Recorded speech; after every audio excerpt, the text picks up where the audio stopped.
Magandang tanghali po mga idol. Dito na po tayo, gawa tayo ng center bearing. Ayan, hindi ko alam mga idol kung ano sasakyan to dahil pagawa lang sa atin. Medyo matagal na to sa atin mga idol, ngayon natin magawa. Ayan, samahan nyo ako idol at gawin na natin. Ayan, ito na mga idol at ito ang gagawin nating center bearing. Ayan natin to.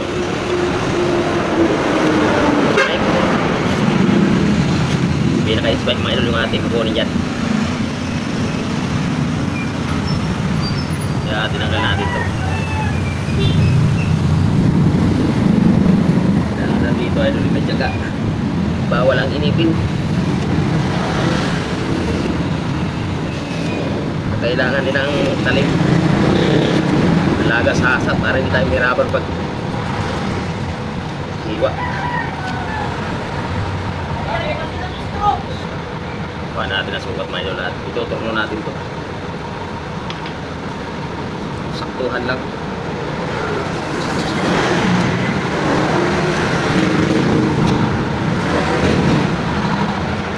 Basta matalim ng idol pang hiwa ko, hindi natin kailangan ng pumulsa. Matraduhin na natin. Babawasan pa natin yan bago natin i-turno. Idol at bantayan natin ang puti. Puro lang naman tayo natin na pasa tayo na bakal. Kaya na pwede pag may stapler dali magpuro yung ating talim.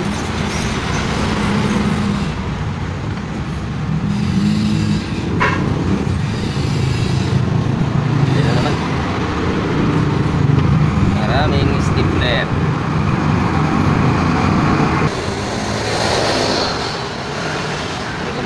Puro yung stapler nakasa lang natin yan.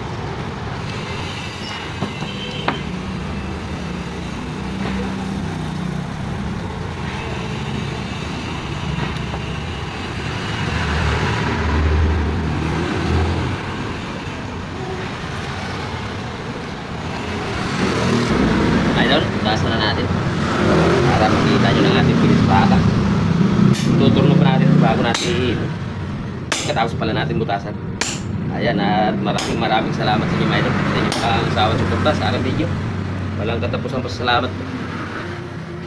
Pasensya na kayo idol at medyo maingay yung ating video dahil nagpalugtong yung ating kapitbahay.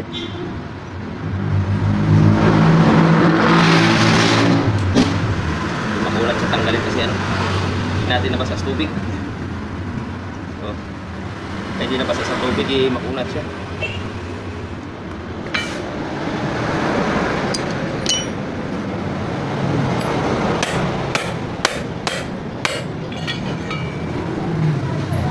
Sasalang natin sa turno.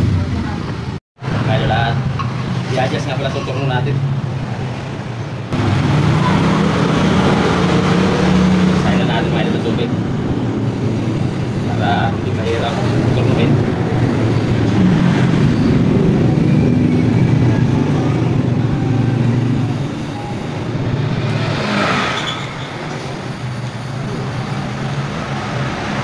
Natin balik na rin.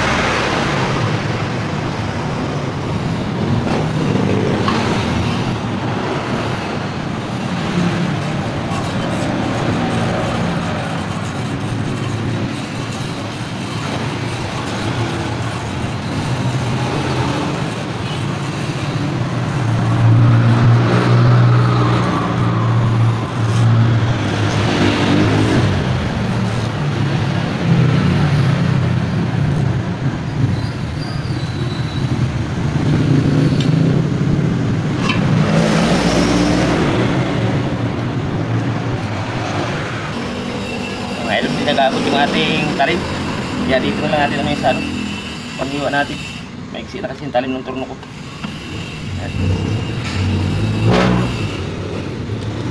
At dito lagyan pa natin ang lock. Bukas na lang natin.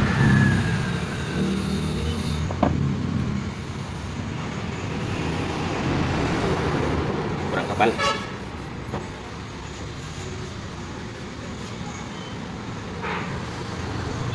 Murul yung talim natin sa lampre. Tamaan.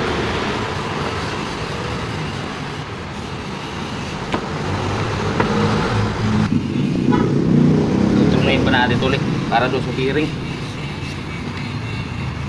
Palit tayo ng talit. Pag-liter natin. Ito lagyan natin ng ano. Tornilyo natin. Pantay lang.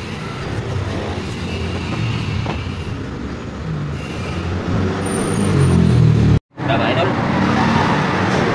Ito naman tayo dun sa pinaka bearing nya.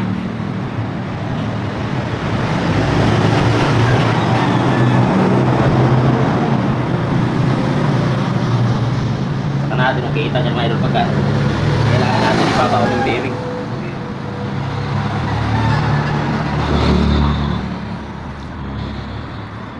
Balik rin ba natin?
Nating apat na bali 8 butas, 4 ang kapit mga idol.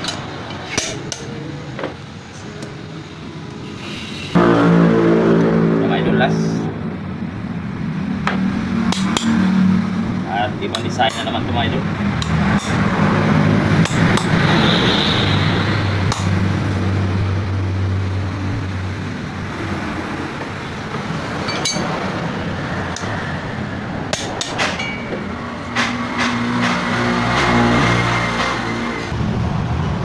At malapit tayo matapos. Hindi ko na ito na-video mga idol paggawa dito dahil may ginawa yung ating taga-video.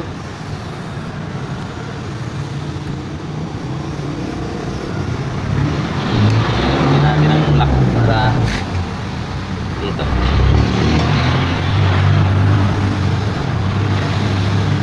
Ginisila natin ang putik.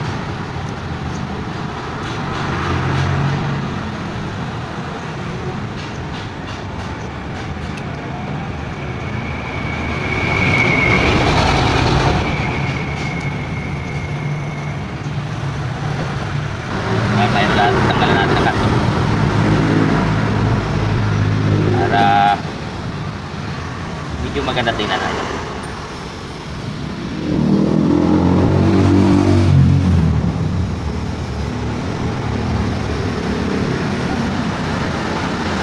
Yan, at ikabitan natin. Ayan, ito na po ang ating finished product mga idol.